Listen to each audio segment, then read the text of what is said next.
ప్రభువైన యేసుక్రీస్తు నామములో మీ అందరికి కూడా వందనాలు తెలియజేసుకుంటున్నాను. అందరూ బాగున్నారు కదా? కుశలంగా ఉన్నారా? Praise the lord. Hallelujah, hallelujah. అయితే పరిశుద్ధ గ్రంథంలో నుండి మత్తయి సువార్త 2వ అధ్యాయము 1 నుండి మనం చదువుకుందాం. 12 వచనాల వరకు. రాజైన హేరోదు దినములందు యూదయ దేశపు బెత్లెహేములో యేసు పుట్టిన పిమ్మట ఇదిగో తూర్పు దేశపు జ్ఞానులు యెరూషలేమునకు వచ్చి, యూదుల రాజుగా పుట్టినవాడెక్కడ ఉన్నాడు? తూర్పు దిక్కున మేము ఆయన నక్షత్రము చూచి ఆయనను పూజింపవచ్చితిమని చెప్పిరి. హేరోదు రాజు ఈ సంగతి విన్నప్పుడు అతడును అతనితో కూడిన యెరూషలేము వారందరూ కలవరపడిరి. కాబట్టి రాజు ప్రధాన యాజకులను, ప్రజల్లో నుండి శాస్త్రులను అందరినీ సమకూర్చి క్రీస్తు ఎక్కడ పుట్టునని వారిని అడిగను. అందుకు వారు, యూదయ బెత్లెహేములోనే. ఏలైనగా యూదయ దేశపు బెత్లెహేమా, నీవు యూదా ప్రధానులలో ఎంత మాత్రమును అల్పమైన దానవు కావు. ఇశ్రాయేలును నా ప్రజలను పరిపాలించు అధిపతి నీలో నుండి వచ్చును అని ప్రవక్త ద్వారా వ్రాయబడి ఉన్నదనిది. అంతటా హేరోదు ఆ జ్ఞానులను రహస్యముగా పిలిపించి ఆ నక్షత్రము కనబడిన కాలము వారి చేత పరిష్కారముగా తెలుసుకొని, మీరు వెళ్ళి ఆ శిశువు విషయమై జాగ్రత్తగా విచారించి తెలుసుకొనగానే నేనును వచ్చి ఆయనను పూజించున్నట్లు నాకు వర్తమానము తెండని చెప్పి వారిని బెత్లెహేమునకు పంపెను. వారు రాజు మాట విని బయలుదేరి పోవుచుండగా, ఇదిగో తూర్పు దేశమున వారు చూచిన నక్షత్రము ఆ శిశువు ఉండిన చోటికి మీదుగా వచ్చి నిలుచు వరకు వారికి ముందుగా నడిచెను. వారు ఆ నక్షత్రమును చూచి అత్యానందభరితులై ఇంటిలోనికి వచ్చి తల్లి అయిన మరియను ఆ శిశువును చూచి సాగిలపడి ఆయనను పూజించి తమ పెట్టెలు విప్పి బంగారమును, సాంబ్రాణిని, బోలమును కానుకలుగా ఆయనకు సమర్పించిరి. తరువాత హేరోదు నొద్దకు వెళ్ళవద్దని స్వప్నమందు దేవుని చేత బోధింపబడిన వారై వారు మరి యొక్క మార్గమున తమ దేశమునకు తిరిగి వెళ్ళిరి. Praise the lord. హల్లెలూయా. ఇక్కడ మనకు ఒక రాజు కనబడుతూ ఉన్నాడు. ఏం పేరు ఆ రాజు పేరు? హేరోదు రాజు. హేరోదు రాజు దగ్గరికి వచ్చినప్పుడు ఎవరు వచ్చారు? హేరోదు రాజు దగ్గరికి హేరోదు రాజు దగ్గరికి జ్ఞానులు వచ్చారు. ఎందుకో తెలుసా? మాకు ఒక నక్షత్రం కనబడుతుందయ్యా. ఈ నక్షత్రం పుట్టినప్పుడు ఈ లోకాన్ని రక్షించే ఒక రక్షకుడు జన్మిస్తాడని మాకు తెలుసు. కాబట్టి మేము ఈ నక్షత్రాన్ని వెంబడించుకుంటూ వచ్చాము. అయితే ప్రజెంటు యెరూషలేం వరకు వచ్చాము. మీకు ఏమన్నా తెలుసా అని అడగడానికి వచ్చారు. ఎవరిని? హేరోదు రాజుని అడగడానికి వచ్చారు. హేరోదు రాజు చక్కగా సమాధానం చెప్పాడు.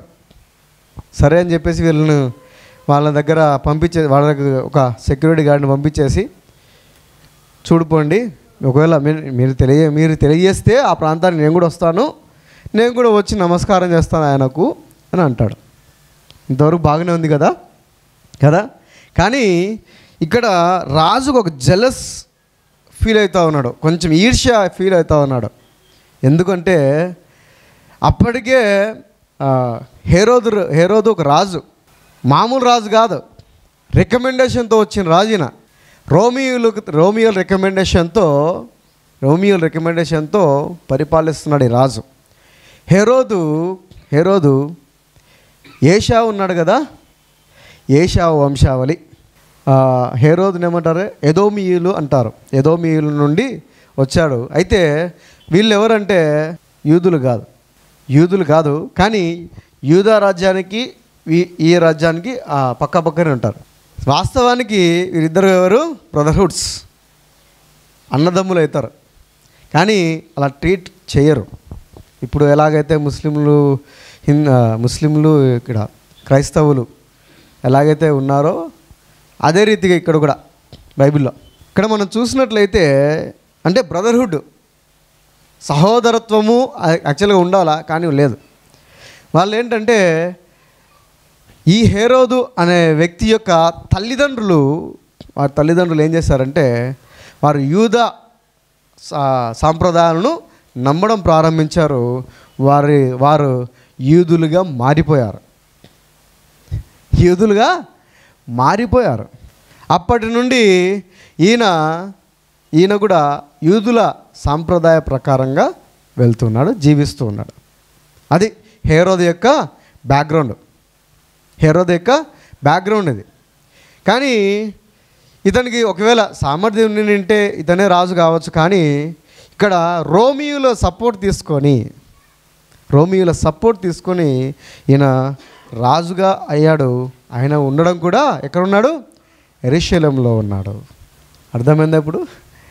ఈయన రికమెండేషన్తో వచ్చాడు కాబట్టి ఇతన్ని రోమా సామ్రాజ్యం వారు ఇతన్ని ఎన్నుకున్నారు కాబట్టే ఇతనికి భయం. నాకన్నా ఎవరన్నా ఎక్కువ మంచి వాళ్ళు వస్తారేమో, జన్మిస్తారేమో, నాకన్నా మంచివాడేమో ఈయన, లేకపోతే నా చేతిలో ఉండి ఈ రాజ్యం వెళ్ళిపోతుందేమో అని భయం. ఎందుకంటే బ్యాక్డోర్ సాఫ్ట్వేర్ కంపెనీలో వాడతారు ఈ మాట, బ్యాక్డోర్. ఫేక్ సర్టిఫికేట్స్ పెట్టి వచ్చేస్తారు. రికమెండేషన్తో వచ్చేసాడు. ఇతన్ని ఎవరు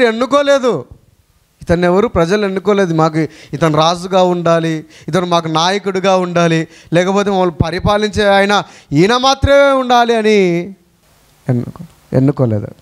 కానీ దాని వలన ఇక్కడ మనం చూసినట్లయితే యూదా దేశములో బెత్లెహేములో పుట్టినవాడు ఎవరయ్యా, ఆయనను ఖచ్చితంగా నేను చూడాలి అనుకుంటే బాగుండు కానీ అనుకోలేదు.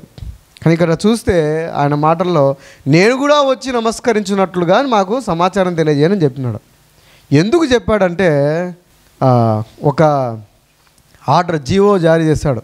1 నుండి 2 సంవత్సరాల పిల్లవాళ్ళు ఎవరైతే ఉన్నారో, ముందు 1 సంవత్సరం నుంచి ఇప్పుడు నెక్స్ట్ పుట్టిన వాళ్ళు, లేకపోతే 2 సంవత్సరాల నుంచి పుట్టిన వాళ్ళు ఎవరైతే ఉన్నారో పిల్లలు అందరిని చంపేసి అని చెప్పేశాడు. నిజంగా వాస్తవానికి ఇతనికి నేను కూడా వచ్చి నమస్కరించి అనే మాట హృదయపూర్వకంగా వచ్చి ఉంటే ఈ పని చేసేవాడు కాదు కదా. చేసేవాడా? కాదు కదా. ఎందుకంటే అతనికి ఎలిజిబుల్ లేదు. యాక్చువల్గా ఏంటంటే ఆ రాజ్యాన్ని పరిపాలించే అంత స్తోమత అతనికి లేదు. ఎందుకంటే రికమెండేషన్ కాబట్టి. కానీ కొంతమంది ఉంటారు చాలా కష్టపడి చాలా బాగా చదివేసి వాళ్ళకి మంచి మార్కులు వస్తూ ఉంటాయి, వాళ్ళ ఫ్యూచర్ చాలా బాగుంటుంది. ఎగ్జాంపుల్గా కొంతమంది ఉంటారు కాపీలు కొట్టేసి సబ్జెక్ట్ తెలియకుండా, కొంతమంది అయితే బుక్కులు తీసుకుని వెళ్తారు. అటువంటి వాళ్ళు ఎగ్జామ్ సెంటర్కి వెళ్ళిన తర్వాత చాలా సాఫీగా ఉంటారు కదా, సంతోషంగా ఉంటారు కదా. ఉంటారా? కాపీలు తీసుకుని వెళ్ళినవారు ఉంటారా? చిట్టీలు తీసుకుని వెళ్ళేవారు ఉంటారా? సంతోషంగా ఉంటారా? ఉండరు. ఎందుకు? టెన్షన్, ఎవరన్నా చూస్తారేమో. ఎందుకంటే దట్ ఈస్ నాట్ జెన్యూన్. అది నిజాయితీ తత్వం లేదు అక్కడ. అంత దొంగతనమే. ఎవరు చూస్తారు, ఎప్పుడు చూస్తారని చెప్పేసి చాటుగా గుండె ఏమో దాదాపుగా 200, 300, 400 పరిగెడుతుంటుంది. అంత స్పీడ్ కొట్టుకుంటుంది. ఎందుకంటే దెర్ ఈజ్ నో వర్త్, అంత సామర్థ్యము లేదు కాబట్టి. అదే రీతిగా ఇక్కడ కూడా మనం చూసినట్లయితే హేరోదు రాజు కూడా ఒక రికమెండేషన్తో వచ్చాడు. ఒక రికమెండేషన్తో రాజ్యాన్ని పరిపాలిస్తున్నాడు. ఈ రికమెండేషన్లో ఉన్నప్పుడు జ్ఞానులు వచ్చి, నాయనా ఇలాగా రాజ్యాన్ని ప్రపంచాన్ని రక్షించే రక్షకుడు పుట్టాడు కాబట్టి మేము అతన్ని వెతుక్కుంటూ వచ్చాము, మీకేమన్నా తెలుసా?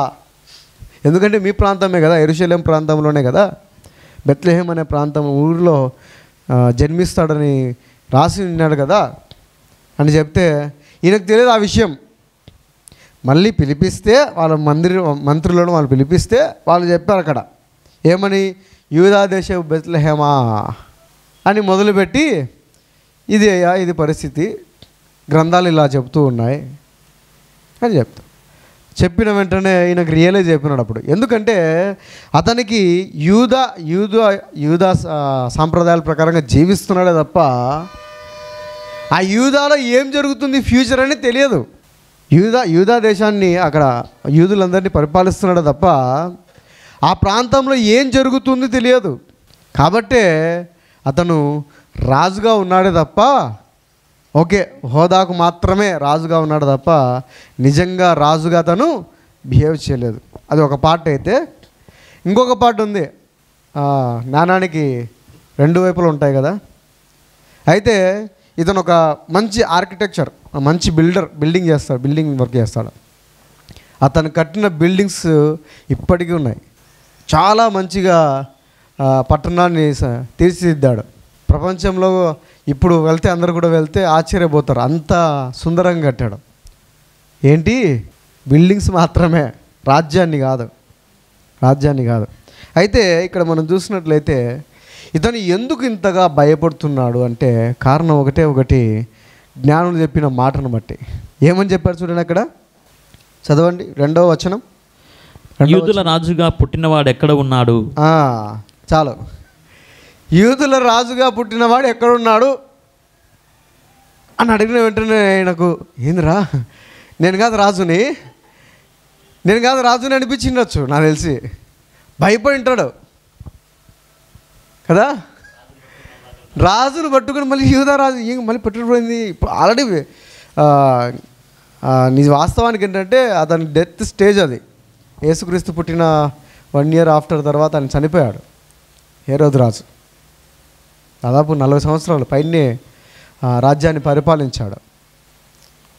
కానీ ఇక్కడ చూస్తే ఏంటరా ఇన్ని సంవత్సరాలు చెప్పి పరిపాలిస్తూ ఉన్నా, 30+ years 30 సంవత్సరాల పైన నుండే నేను ఈ రాజ్యాన్ని పరిపాలిస్తుంటే మళ్ళీ కొత్తగా రాజు పుట్టడం ఏంటి అని భయపడిపోయాడు. మేము నా చేతిలో నుండి రాజ్యము పోతుందేమో, కొత్త రాజు వచ్చేస్తాడేమో. బాగా గమనించండి, అతను రోమ్రా సామ్రాజ్యం తరపున రాజుగా అయ్యాడు. అవునా రాజు, హీఈస్ ఆల్రెడీ ఏ కింగ్. అవునా కాదా? అతను చనిపోతూ ఉన్నాడు, వృద్ధాప్యంలో ఉన్నాడు. ఆ వృద్ధాప్యంలో ఉన్నప్పుడు ఇంకా రాజ్యం పోయినా ఆశ పోలే, ఆశ పోలేదు. ఎందుకో తెలుసా? నా కుమార్తెలు, నా కుమారులు, నా కోడళ్ళు, నా మనవాళ్ళు వచ్చి ఈ రాజ్యాన్ని పరిపాలించాలి. కాబట్టి దేవుడు ఎన్నుకున్న దానిని మార్చాలని చూశాడు ఈ హేరోదు రాజు. దేవుడు ఎన్నుకున్న ఆ యొక్క అంశాన్నే మార్చాలనుకున్నాడు. నిజంగా ఎంత విచిత్రం కదా. ఇదే సన్నివేశము ఒక చోట కనబడుతుంది, పరిశుద్ధ గ్రంథంలో ఇంకొక చోట కనబడుతుంది. చెప్పగలరా? ఆల్రెడీ ఒక రాజు ఉంటాడు, కానీ దేవుడు ఇంకొకరిని ఎన్నుకుంటాడు. ఇజ్రాయేలుకు మొదటి రాజు సౌలు, రెండవ రాజు ఎవరు? దావీదు. ఇజ్రాయెల్ మొదటిగా రాజుగా ఉన్న సౌలు బాగా పరిపాలిస్తున్నాడు, బాగానే ఉంది. కానీ దేవుణ్ణి మర్చిపోయాడు. దేవునికి అగ్నెస్ట్గా పనిచేయడం మొదలుపెట్టాడు. దాని తర్వాత దేవుడు ఏం చేశాడు? ఎన్నుకున్నాడు, ఒక చిన్న యవనస్తుని ఎన్నుకున్నాడు. ఆ యవనస్తుడు ఎన్నుకున్న తర్వాత అభిషేకం కూడా చేశాడు. అవునా కదా? దావీదుకు 10,000 జేజేలు, సౌలుకు 1000 జేజేలు అన్న వెంటనే ఒక చూపు పుట్టింది సౌలుకు. ఏం చూపు అది? విషపు చూపు పుట్టింది. ఇక్కడ కూడా మనం చూస్తే సౌలును ప్రజలు ఎన్నుకున్నారు, దావీదును దేవుడు అనుకున్నాడు. ఆమేన్, హల్లెలూయా. దావీదు ఏలినప్పుడు రాజ్యం విస్తరించుకుంటూ వెళ్ళిపోయింది. సౌలు ఏలినప్పుడు రాజ్యం విస్తరించలేదు. ఎందుకంటే బికాజ్ సౌలును ప్రజలు ఎన్నుకున్నారు, దావీదును దేవుడు అనుకున్నాడు. ఆమేన్, హల్లెలూయా. ఇక్కడ మనం మాట్లాడుకున్న విషయం ఏంటంటే ఎన్నుకోవడం గురించి మాట్లాడుతున్నాం. అవునా? ఇక్కడ మనం మత్తయి సువార్తలు ఇప్పుడు చదువుకున్న సందర్భంలో కూడా ఒక రికమెండేషన్తో ప్రజలతో ఎన్నుకోబడిన వ్యక్తి హేరోదు అయితే, దేవుని చేత ఎన్నుకోబడి పంపబడిన వ్యక్తి ఎవరంటే యేసుక్రీస్తు ప్రభు. ఆమేన్, హల్లెలూయా. యేసుక్రీస్తు ప్రభువును చంపాలని చూశాడు కానీ అది కుదరలా. దావీదును చంపాలని చూశాడు కానీ అది కుదరలా. దావీదును వెంటాడినారంట. 12 సంవత్సరాలు తిరిగాడు. 12 సంవత్సరాలు అడవిలో పరిగెత్తుకుంటూ వెళ్ళిపోయాడు. తన ప్రాణాన్ని అరచేతులు పెట్టుకొని పరిగెడుతూ ఉన్నాడు. తనకు అవకాశం వచ్చినా కూడా తన శత్రువుని చంపకుండా వదిలిపెట్టాడు. ఎందుకంటే దేవుని చేత భయము కలిగిన వ్యక్తి కాబట్టి. అదే రీతిగా ఇక్కడ మనం చూసినట్లయితే అంటే దావీదును కనీసం ముట్టలేకపోయాడు సౌలు, కనీసం ముట్టలేకపోయాడు. కానీ దావీదు సౌలును ముట్టి తన అంగి కూడా చింపివేసి చూపించాడు.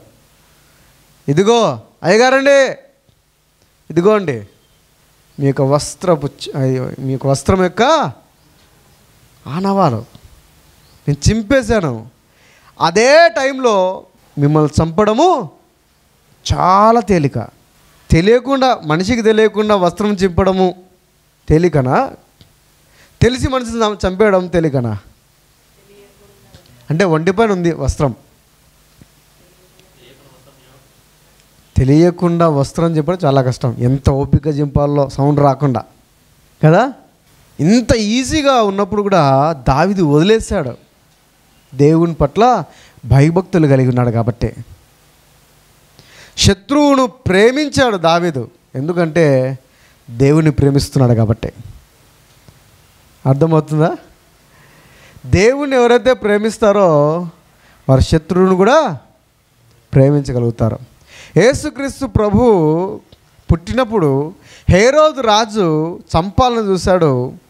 కనీసము ఆయనను చూడాలి అనే ఇంటెన్షన్ కూడా అతనికి లేదు.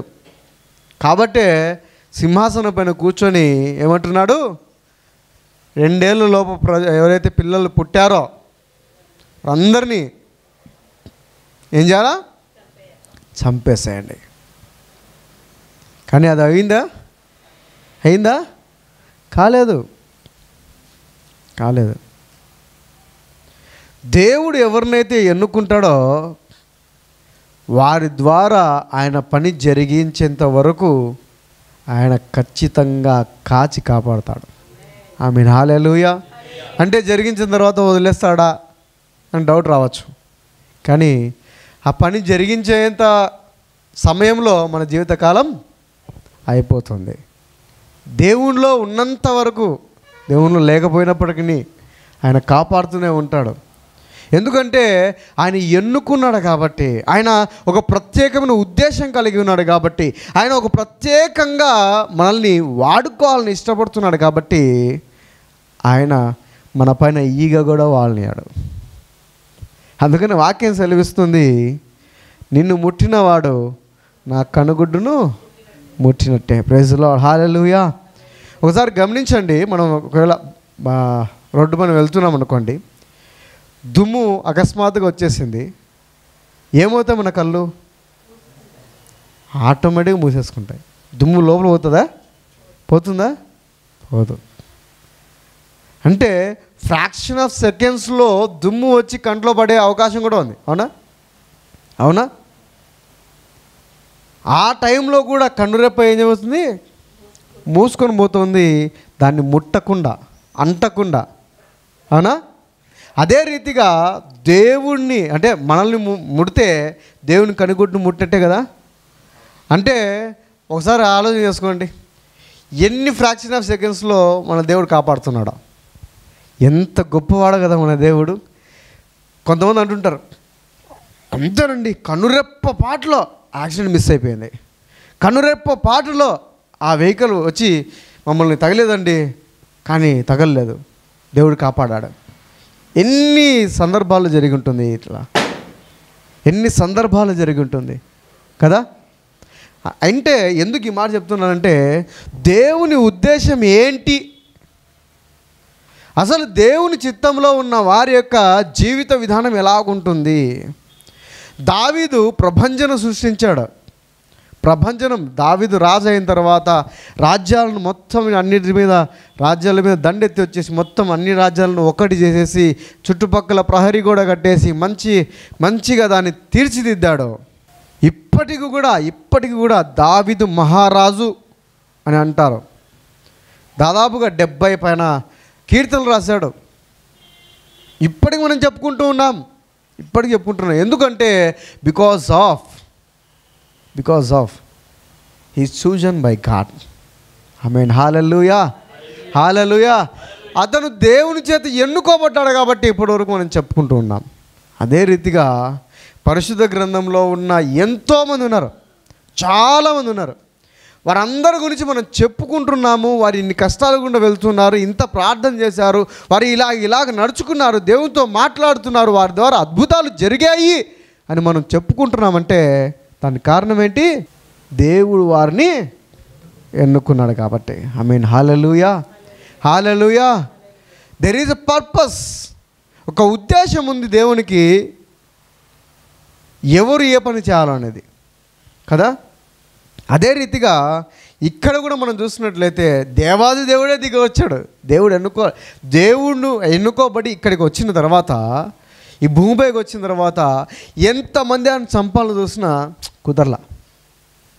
చిన్నప్పుడు ఇక్కడ హేరోదు రాజు చంపాలని చూశాడని ఇక్కడ చూస్తాము. దాని తర్వాత ఒక ప్రాంతంలో యేసుక్రీస్తు ప్రభు వాక్యాన్ని ప్రకటిస్తూ ఉంటే, దేవుని గురించి చెబుతూ ఉంటే అందరూ కూడా రాళ్ళు పట్టుకొని రువ్వాలని చూస్తూ ఉంటే, విసిరి కొట్టాలని చంపాలని చూస్తే అక్కడ కూడా యేసుక్రీస్తు ప్రభువును ఎవరు కూడా చంపలేకపోయారు, ముట్టలేకపోయారు. ఎందుకంటే ఆయన ఎన్నుకోబడిన దేవుడు కాబట్టి. ఐ మీన్ హల్లెలూయా, హల్లెలూయా. ఆయన ఎటువంటి దేవుడు అంటే అద్భుతాలు చేయడానికి మనల్ని ఎన్నుకున్న దేవుడు. ఐ మీన్ హల్లెలూయా. ఆయన చేయగలడు, అద్భుతాలు చేయగలడు, ఏమైనా చేయగలడు. ఒక సందర్భంలో ఏమంటారంటే వీరందరినీ పేతురు దగ్గర యేసుక్రీస్తు ప్రభు ఒక మాట అంటాడు. ఏమని అంటారంటే యేసుక్రీస్తు ప్రభువుని ఇక రాత్రి పట్టుకోవడానికి వచ్చినప్పుడు పేతురు ఏం చేస్తాడు? కత్తి తీసుకొని చెవి నరికేస్తాడు. చెవి నరికేసినప్పుడు ఏం జరుగుతుంది? వెంటనే యేసుక్రీస్తు ప్రభు చెవి తీసుకొని మళ్ళా అతనికి అంటిస్తాడు, అతికిస్తాడు. అతికించిన తర్వాత పేతురు దగ్గరికి వచ్చి ఒక మాట అంటాడు. ఏం మాట అంటాడు? నేను అనుకుంటే దూతల సమూహం వచ్చి మొత్తం వీళ్ళందరినీ చంపివేస్తుంది. చదవండి ఒకసారి మత్తయి సువార్త 26. ఈ సమయమున నేను నా తండ్రిని వేడుకొనలేననియు, వేడుకొనిన ఎడల ఆయన 12 సేవన సైన్యము వ్యూహముల కంటే ఎక్కువ మంది దూతలను ఇప్పుడే నాకు పంపడనియు నీవనుకొనుచున్నావా? ప్రైజ్ ది లార్డ్, హల్లెలూయా. సేన అంటే దాదాపుగా 2000 నుండి 6000 వరకు. 12 సేనలు అంటే ఎంత చెప్పను అక్కడికి 72 అంటే కౌంటింగ్ వస్తుంది, వేలల్లో ఉంటుంది. అవునా? అంతేనా? ఇక్కడ మనం గమనించినట్లయితే ఇంతమంది దేవదూతలు వస్తారు, ఇంతమంది సైన్యం వస్తుంది. నేను తండ్రిని వేడుకుంటే కానీ నాకు అవసరంలా దేవుడు నాకు ఏదైతే చెప్పాడో అది నేను ఖచ్చితంగా చేసి తీరాలి. దాన్ని ఖచ్చితంగా దాని గుండా వెళ్ళాల్సిందే అని చెప్తాడు. అంటే దేవునికి అంటే చిటికెలో ఇది ఇంత సమయం కూడా పట్టదు అనుకుంటా దేవుని పని జరిగించుకోవడానికి దూతల ద్వారా. కానీ మన పని ఎంత ప్రేమ అంటే ఆయనకు మనల్ని ఎన్నుకున్నాడు దేవుడు. ఎందుకంటే అద్భుతం నువ్వే చేయాలా, ఆ ఆశ్చర్యకార్యం నీవే చేయాలా, నీవే ఆ రాజ్యాన్ని విస్తరించాలి. దానికి కారణం నువ్వే ఉండాలా. అందుకనే దేవుడు ఎన్నుకున్నాడు. ఐ మీన్ హల్లెలూయా, హల్లెలూయా. అందుకనే దేవుడు నన్ను ఎన్నుకున్నది. దేవుడు ఎన్నుకుంటే అద్భుతాలు చేస్తారు. ఎవరు చేస్తారండి? ఎవరైతే ఎన్నుకోబడతారో వాళ్ళు. అవునా? అంటే ఇక్కడ మనం గమనించండి, దేవుడు ఎన్నుకున్న తర్వాత కొంతమంది ఏం చేస్తారంటే భయపడుతూ అయ్యో నా వల్ల కాదండి. ఒకవేళ యేసుక్రీస్తు ప్రభు కూడా ఇటువంటి సందర్భం వచ్చింది. తోటలో కూర్చొని ప్రభువా నేను ఇది పోయలేకపోతున్నా, ఈ గిన్నె నాను తీసేసేయని చెప్పేసి ఏడ్చుకుంటూ చెమట రక్తముగా అయినప్పుడు ఆయన అన్నాడు, నీ చిత్తం అయితే దీన్ని తొలగించు అంటాడు, ఈ గిన్నె నా నుండి తొలగించు అంటాడు. దాని తర్వాత ఏమంటాడు? లేదు నాయనా, ఎంత భారమైనా సరే, నీ చిత్తమైతే నీ చిత్తం మాత్రమే జరిగించు అంటాడు. యేసుక్రీస్తు ప్రభు జీవితం ద్వారా మనం తెలుసుకోవాల్సిన విషయం ఏంటంటే, ఆయన చిత్తము జరిగించుటకు ఆయన మరణాన్ని రుచి చూశాడు. ఆయన చిత్తము జరిగించుటకు, ఎందుకంటే దేవుడు నన్ను ఎన్నుకున్నాడు కదా, దేవుడు నన్ను ప్రత్యేకించుకున్నాడు కదా, దేవుడు నన్ను ఈ భూమిపైకి వచ్చింది అనేకులు మార్చడానికి, అనేకుల జీవితాలు వెలిగించడానికి, వారి నాశనం కాకోకుండా వారిని తప్పించడానికి, వారు రక్షించడానికి, విమోచించడానికి, బాగు చేయడానికి నన్ను పంపిస్తే, ప్రభువా నా గిన్నె అంటే ఎట్లుంటుంది?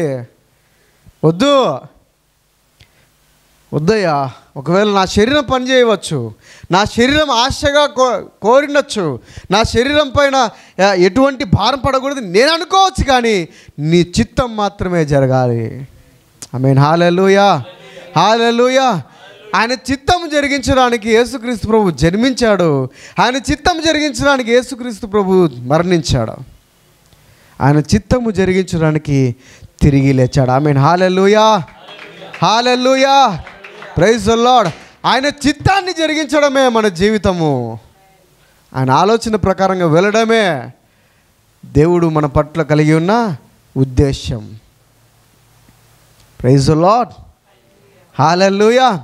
దేవుడు అద్భుతాలను సృష్టిస్తూ ఉన్నాడు, ఆశ్చర్యకారాలు చేస్తూ ఉన్నాడు.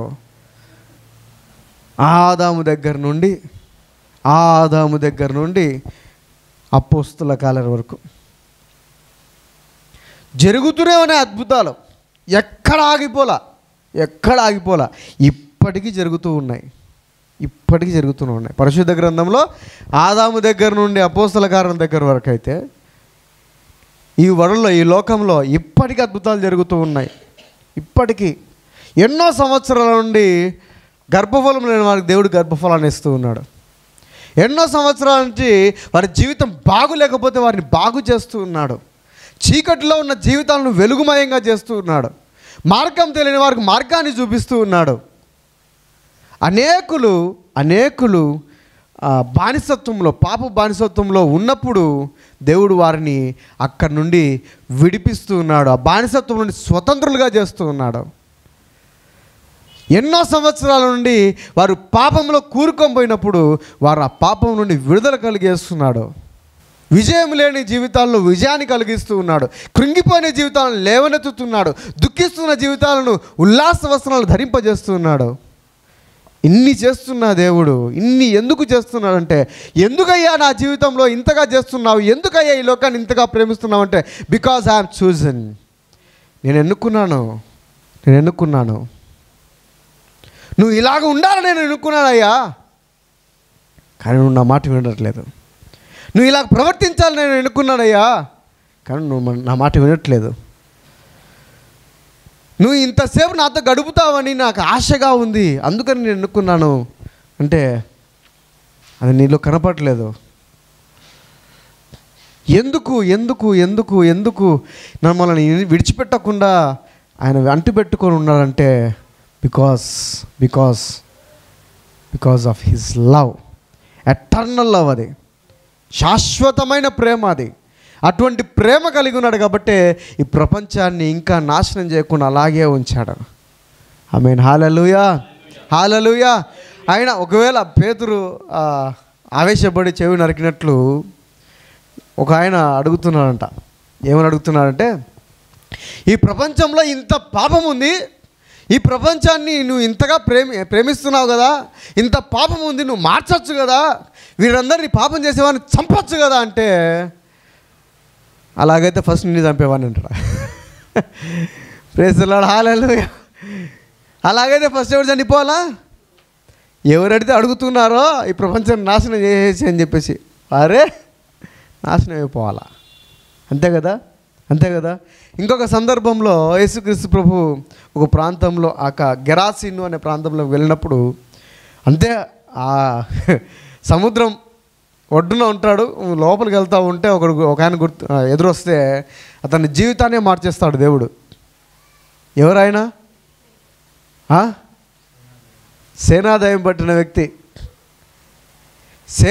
పట్టిన వ్యక్తి అక్కడ ఉన్నప్పుడు యేసుక్రీస్తు ప్రభువు ఎదురొస్తే, అయ్యా సర్వోన్నతుడా, మీతో నాకేం పని అయ్యా, నాతో మీకేం పని అయ్యా, ఏమొద్దయ్యా, టీలయ్యా నీతో, నాతో అవసరం లేదయ్యా, నీతో పనులయ్యా, మేము ఇట్లా పోతాం, నువ్వు ఇట్లా పో అంటే ఏమనకుండా పాప నీ పని ఇక్కడ సాగవు.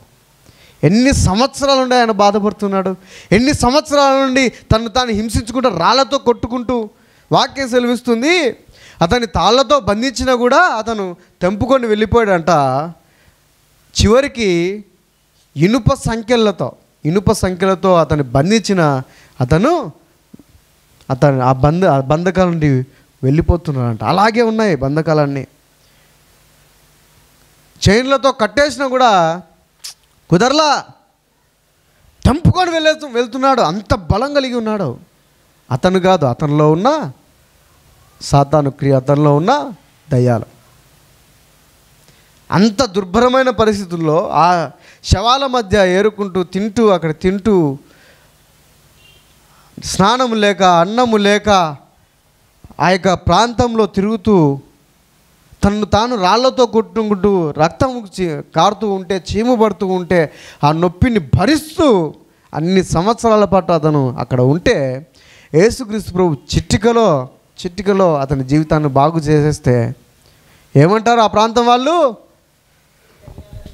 అయ్యా వద్దు, నువ్వు రావద్దు, మా జీవనోపాధమైన పనులన్నీ ఏమైపోయాయి, సముద్రంలో పడి జరిగిపోయి, నువ్వు వస్తే మా జీవనోపాధి అంతా పోతుందేమో, ఏమవుతుందో అంటే శిష్యులు ఏమంటారు? మా కోపం వస్తుంది, అయినా చెప్పు, ఒక్క మాట చెప్పు, ఒకే ఒక మాట చెప్పు, అగ్ని వచ్చి కాలిపోవాలి, మేము చూస్తాం వాళ్ళపైన కొండపైన నిలబడుకొని. ఏమి శాడిజం నాయన అది, ఏమి శాడిజం అది. దేవుడు అనుకుంటే అది చిటికలో పని, కానీ అది దేవుని ఉద్దేశం అయితే కాదు. దేవుని ఉద్దేశం ఏంటో తెలుసా? ఆ ప్రాంతం మారాలని, వారికి మనస్తత్వం మారాలని దేవుని ఉద్దేశం. వారి ద్వారా దేవుడు ఆ రాజ్యాన్ని విస్తరింపచేయాలని దేవుడు అనుకుంటున్నాడు. కనుకనే ఏమనకుండా, సరేనండి మీరు చెప్పినట్టే నేను వింటాను, మీ ప్రాంతాన్ని నేను రాను, మీ ఊళ్ళోకి నేను అడుగుపెట్టానని చెప్పేసి మళ్ళీ తిరిగి వెళ్ళిపోయాడు.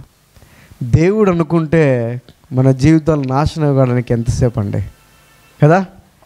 కొంతమంది అయితే ప్రార్థన చేయరు, ఏం చేయకుండా ఏమంటారు తెలుసా? ఈ లోకంలో ఇంత పాపం ఉంది, నేను భరించలేకపోతాను. అయ్యో నిన్నెవరు భరించమన్నారు అంట. దేవుడే భరిస్తున్నాడంట.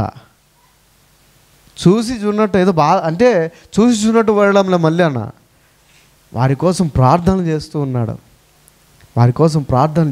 ఆయన. మీ పక్షమున వ్యాజ్యమాడు దేవుడను నేను అంటాడు. విధవరాల పక్షమున ఆయన విజ్ఞాపన చేసే దేవుడంట. మన కోసం ఆయన ప్రార్థన, ప్రభువా ఒక్కసారి జ్ఞాపకం చేసుకో, ఇంకా ఇప్పుడు మారుతారు, అప్పుడు మారుతారని ఆయన ప్రార్థన చేస్తూ ఉన్నాడు మన కోసం. ఆయన అనుకుంటే ప్రపంచంలో పాపం లేకుండా చేయగలడు, పాపం చేసేవారిని కూడా ఉండకుండా చేయగలడు. కానీ ఆయన ఉద్దేశం అది కాదు. ఫస్ట్ ఆఫ్ ఆల్గా మనం మారాలా. ఎందుకంటే దేవుడు మనల్ని ఎన్నుకున్నాడు కాబట్టి. మనం ఇక్కడ జీవించి కనీసం ఇక్కడ ఉన్నామంటే కారణం కూడా దేవుడే. ఇప్పుడు కూడా ఈ క్షణంలో శ్వాస తీసుకుంటున్నాం కదా, ఆ శ్వాస తీసుకోవడం దానికి కారణం కూడా దేవుడే. ఎందుకంటే ఆయన ప్రేమిస్తున్నాడు కాబట్టి. ఎంతగా మన తందనాలన్నా, ఎంతగా దేవునికి విరుద్ధంగా వెళ్ళినా, ఎంతగా దేవుని కాదని వెళ్ళిపోయినా ఆయన అంటాడు, హీ ఈజ్ మై సన్, ఆయన నా కుమారుడు. అంతగా ప్రేమిస్తున్నాడు దేవుడు, అంతగా ప్రేమిస్తున్నాడు. ప్రైజ్ ది లార్డ్, హల్లెలూయా. ఒక ఫ్రెండ్స్లో కొంచెం వాళ్ళ మధ్య మనస్పర్ధలు వచ్చి కొంచెం వాళ్ళు ఎడమకం పడమకం పెట్టినప్పుడు ఒక గ్రూప్ వారితో చెప్తున్నాడు, రే వాడిని విడిచిపెట్టేసేరా, వద్దురా వాడిని, మన మాట వినట్లేదు రావాడు, ఎందుకు విడిచిపెట్టేసే అంటే ఆ స్నేహితుడు అంటున్నాడు, అతను మన మాట వినలేదని మనం విడిచిపెడతామా? వాడు ఎంతైనా మన ఫ్రెండ్ కదరా. ఒక మనిషికే ఫ్రెండ్షిప్ గురించి ఆ ప్రేమ ఉంటే దేవునికి ఇంత ప్రేమ ఉంటుంది కదా. ఎంత ప్రేమ ఉంటే నేను ఇంకా జీవింపజేస్తాడు, ఎంత ప్రేమ ఉంటే నేను ఇంకా ఇక్కడికి రప్పించాడు, ఎంత ప్రేమ ఉంటే నువ్వు ఇక్కడ చూస్తూ ఉన్నావు. ఎందుకంటే దేవుడిని ఎన్నుకున్నాడు. దేవుడిని ఎందుకు ఎన్నుకున్నాడంటే సక్రమంగా బ్రతకడానికి. నిన్ను ఎందుకు ఎన్నుకున్నాడంటే బూతులు మాట్లాడడానికి కాదు, ఇతరుల పైన పనులు కొడుకొని వెళ్ళడానికి కాదు. దేవుడిని ఎన్నుకుంది ప్రేమించడానికి. దేవుడిని కోరుకుంది ఎందుకు? ప్రేమించడానికి. మన జీవితాలు బాగుపడితే చూసేవారు చాలా తక్కువ మంది, అసహించుకునే వాళ్ళు చాలా ఎక్కువ మంది ఉంటారు, ఈర్ష్యపడే వాళ్ళు చాలా ఎక్కువ మంది ఉంటారు. కాబట్టే దావీదు పరిగెడుతూ ఉన్నాడు.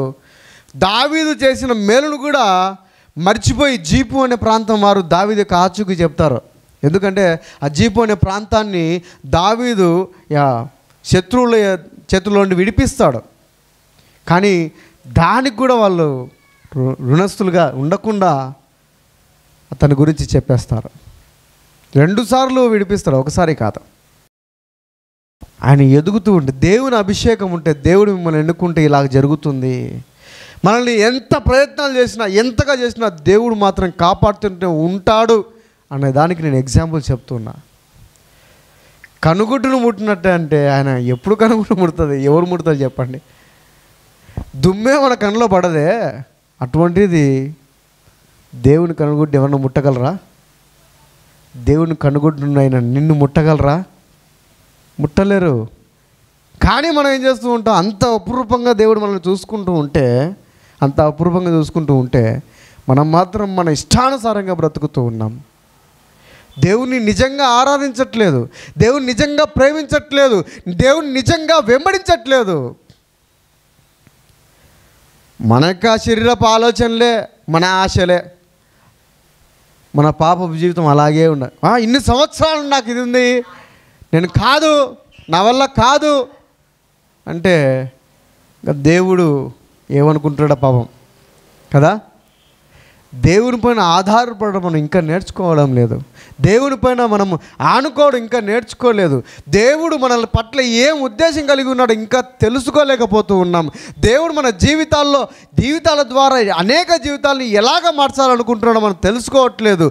మన జీవితాలని దేవుడు ఒక ఉన్నత స్థాయిలో పెట్టాలని ఆయన అనుకుంటూ ఉంటే, లేదండి నాకు ఆ ఉన్నత స్థాయి వద్దు, నాకు ఆ జీవితం వద్దు అనుకుంటూనే ఉంటాం. దేవుడు ఒక్కసారి ఎన్నుకున్న తర్వాత అది నీ ద్వారా ఖచ్చితంగా జరిగించేంత వరకు నిన్ను విడిచిపెట్టడు. ఆమేన్. హల్లెలూయా, హల్లెలూయా. ప్రియ సహోదరి, ప్రియ సహోదరులారా, దేవుడు మిమ్మల్ని ఎన్నుకుంది ఎందుకంటే దేవుని తరపున మీరు పని చేయాలని. దేవుడి తరపున మీరు పని చేయాలంటే కష్టపడాలి, అదో ఆ మూటలు మోయాలి, ఈ మూటలు మోయాలని అవసరం లేదు.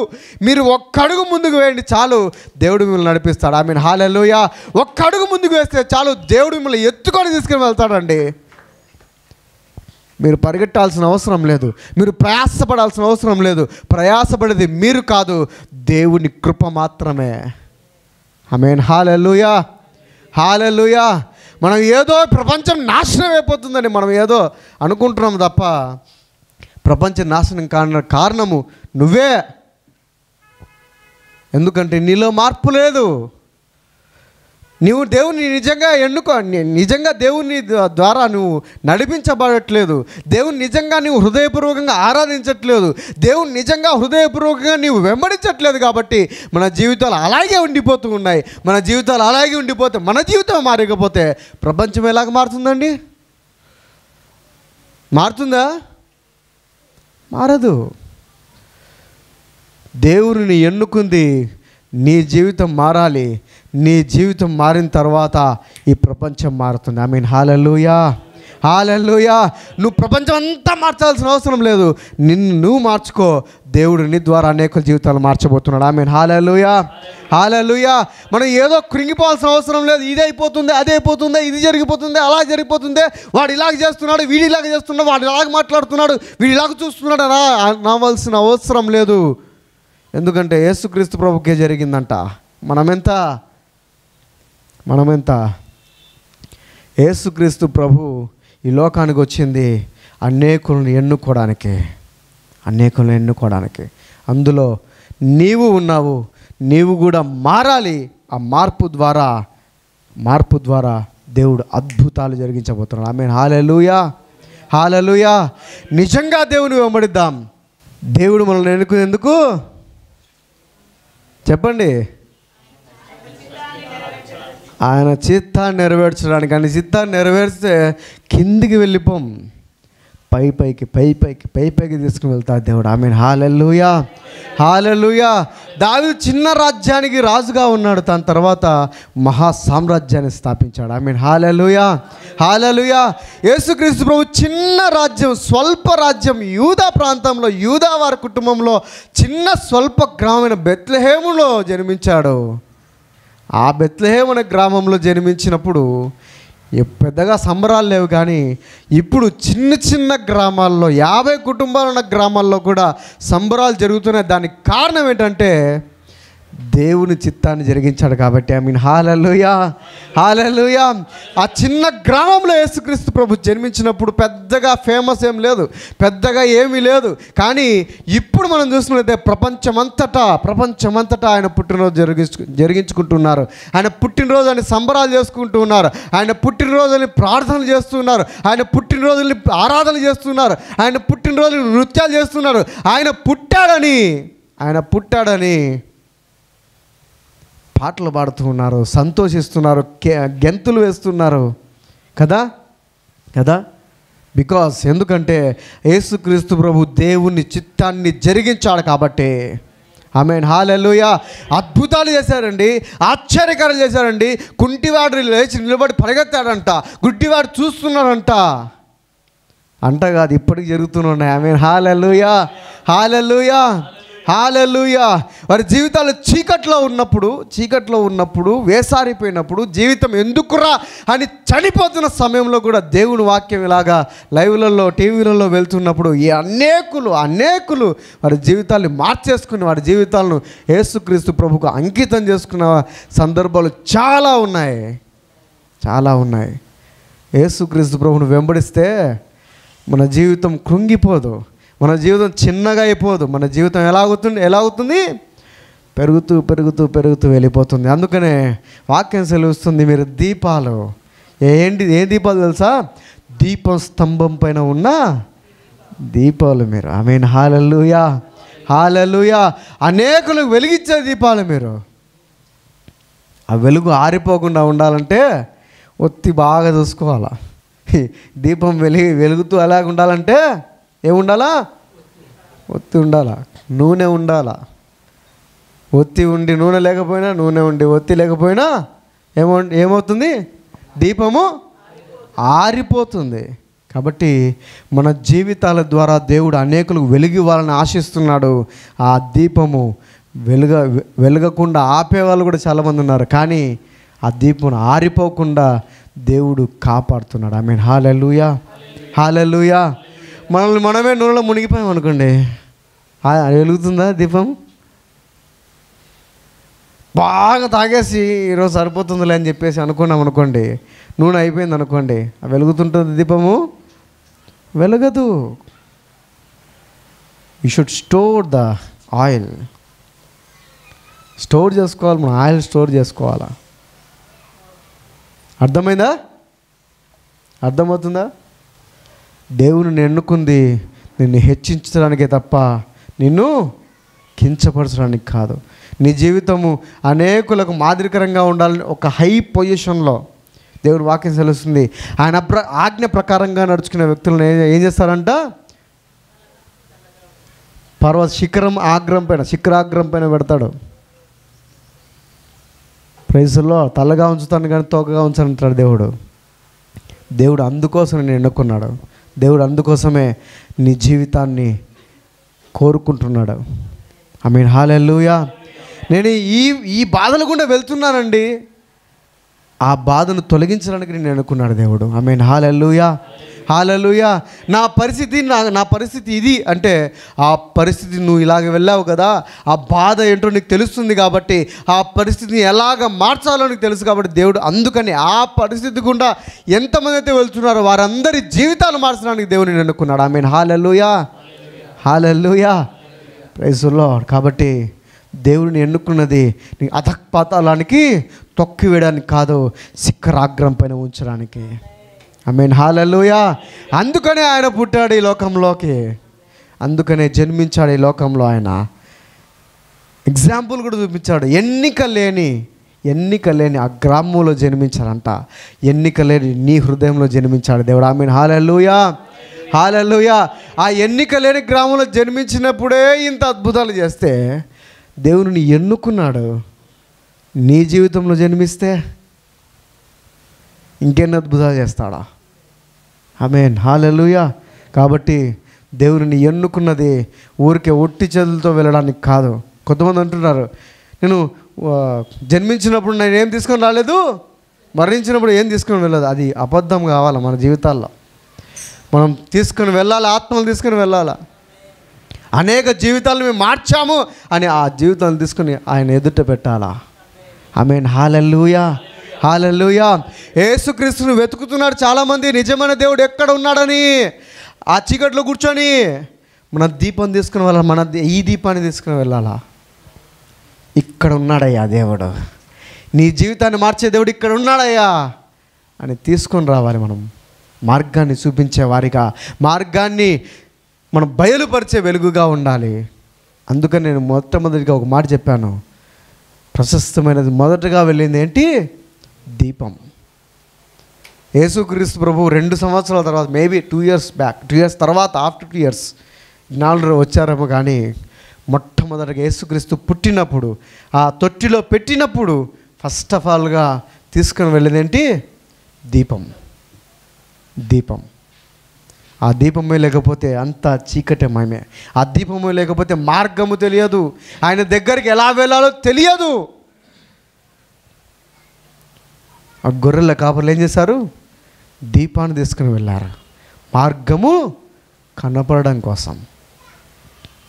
ఆ దీపం ఎవరై ఉండాలా? నీవై ఉండాలి, నేనై ఉండాలి. మనం ఆ దీపాల్లాగా ఉండాలి, మార్గం చూపించే దీపాల్లాగా. ఆమేన్, ప్రైజ్ ది లార్డ్, హల్లెలూయా. ఆయన దగ్గరికి తీసుకుని వచ్చి ఆయనను చూపించేంత వరకు విడిచిపెట్టకూడదు మనం. అటువంటి దీపాల్లాగా ఉండాలి మనం. ఆమేన్, హల్లెలూయా, హల్లెలూయా. ఆయనను చూస్తే చాలండి జీవితాలు మారిపోతాయి. ఆయనను చూస్తే చాలండి అద్భుతాలు జరిగిపోతాయి. ఆయన చూస్తే చాలు వాడి జీవితం అద్భుతంగా మారిపోతుంది. ఆమేన్, హల్లెలూయా, హల్లెలూయా. కాబట్టి దేవుని ఎన్నుకున్నది ఈ లోకానికి ఎందుకు వచ్చారంటే, నేను ఎన్నుకోవడానికి. నిన్ను ఎందుకు ఎన్నుకున్నానంటే అద్భుతాలు చేయడానికి. ఆమేన్, హల్లెలూయా, హల్లెలూయా. ప్రార్థన చేసుకుందామా? ప్రార్థన చేసుకుందాం. అందరూ కూడా కళ్ళు మూసుకుందాం, ప్రార్థన చేసుకుందాం. ప్రభువా, మీకు వందనాలు, స్తోత్రములు నాయనా. తండ్రి, వాక్యాన్ని ప్రభువా మా యొక్క హృదయాల్లో తండ్రి మీరే నీరు కట్టి నూరంతలుగా ఫలింపచేయండి ప్రభువా. వాక్యాన్ని దొంగిలించే ప్రతి విధమైన సాతాను క్రియలన్నింటినీ నజరేయుడైన యేసుక్రీస్తు నామములో కొట్టివేస్తున్నాను ప్రభువా. నేను మీ కృప చూపించండి తండ్రి. వాక్యము తండ్రి దొంగిలించబడకుండా తండ్రి ఉండే కృప దయచేయండి ప్రభువా. వాక్య ప్రకారంగా నడుచుకునే మనస్తత్వాన్ని మాకందరికీ దయచేయండి. మేమందరం కూడా తండ్రి నీ ద్వారా ఎన్నుకోబడ్డామని ప్రభా, అందుకనే ఈ లోకంలోకి వచ్చావని ప్రభా తండ్రి. మేము తండ్రి నన్ను తెలుసుకోండి ప్రభా, వాటి ప్రకారంగా నడుచుకునే కృపను దయచేయండి ప్రభా. మా జీవితాల ద్వారా అనేకులు మారడానికి తండ్రి, మేము అనేకులకు దీపముగా ఉండడానికి మీ కృప చూపించండి తండ్రి. మీకే అనేక వేల స్తుతులు స్తోత్రం తెలుపుకుంటూ తండ్రి, చూస్తున్న వారిని కూడా జ్ఞాపకం చేసుకోనండి. వారి జీవితాల్లో కూడా అద్భుతాలు ఆశ్చర్యకరాలు జరిగించండి ప్రభా. మీకు చిత్తము తండ్రి వారికి జీవితాల్లో జరుగును గాక ప్రభా. మీకే మహిమ ఘనత ప్రభావాలు చెల్లించుకుంటూ తండ్రి మిగతా సమయంతటి మీ చేతులకు అప్పగించుకుంటూ నజరేయుడైన యేసుక్రీస్తు నామంలో ప్రార్థించి వేడుకొని పొందినాము తండ్రి. Amen, amen. Praise the Lord. అందరికీ వందనాలు. Praise the Lord. దేవుడు మిమ్మల్ని మీ కుటుంబాల సమృద్ధిగా దీవించునుగాక. Once again happy Christmas and merry Christmas and happy new year, a prosperous new year. Praise the lord. Hallelujah.